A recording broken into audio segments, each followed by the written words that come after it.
L'Institut Curie est l'un des plus grands centres anticancéreux français.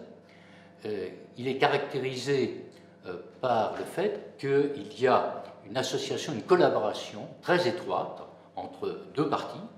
D'une part, un hôpital, une section médicale, l'hôpital de l'Institut Curie, donc qui traite les patients, et qui travaille en très étroite collaboration avec la section recherche, qui emploie à peu près autant de monde d'ailleurs, plusieurs milliers de personnes, donc, et avec donc des cliniciens et des chercheurs qui travaillent ensemble, la main dans la main, pour faire avancer effectivement la recherche et la qualité des traitements.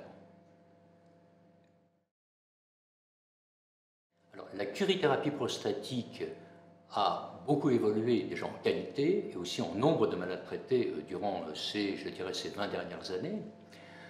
Pour donner une idée, aux États-Unis, il y a quasiment le même nombre de patients qui sont opérés ou qui sont traités par curithérapie prostatique. En France, ce n'est pas tout à fait le cas. Il y a encore plus de prostatectomie, d'intervention chirurgicale, que de curithérapie. D'abord parce que la curithérapie, pour être efficace, doit être effectuée sur des malades extrêmement sélectionnés, sur des critères extrêmement précis. Et puis, il pourrait y avoir plus de centres de curithérapie en France. Là, actuellement, il y a une trentaine de centres qui pratiquent, qui effectuent une curithérapie pour les cancers prostatiques en France. On peut estimer que c'est probablement pas suffisant pour traiter tous les malades qui pourraient éventuellement en bénéficier. Alors, la curithérapie est essentiellement indiquée pour les tumeurs au début, des tumeurs qui ne sont pas trop agressives et pas trop étendues, là encore suivant des critères extrêmement précis. Par exemple, il ne faut pas que ça ait dépassé les limites de la capsule de la prostate, il ne faut pas que le marqueur PSA soit trop élevé, il ne faut pas que l'agressivité de la maladie soit trop importante. Alors ici se pose effectivement le problème du dépistage qui est très discuté à l'heure actuelle, avec souvent une question qui, à mon sens, n'est pas très bien posée. Ce n'est pas le dépistage qui est en cause, ou qu'on a pu mettre en cause, c'est ce qu'on fait avec ce qu'on a dépisté.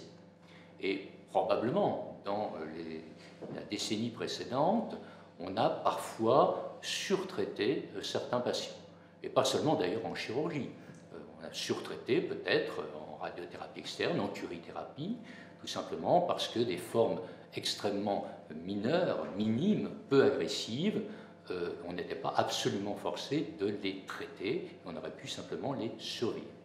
Donc il y a eu un peu un mélange des genres et il y a eu certaines campagnes contre le dépistage du cancer de la prostate. En fait, ce n'est pas le dépistage qui est en cause, c'est ce qu'on fait avec ce qu'on a dépisté. Si on dépiste effectivement chez un patient âgé un cancer minime de moins d'1 millimètre, extrêmement peu agressif, effectivement, ce malade peut faire l'objet d'une simple surveillance rapprochée et il ne sera traité que si on détecte une évolution. Par contre, si on détecte une tumeur déjà relativement, moyennement avancée chez un sujet relativement jeune, il est évident que là, on lui aura sauvé la vie. Et donc ce n'est pas le dépistage qui est en cause, c'est ce qu'on fait avec ce qu'on a dépisté.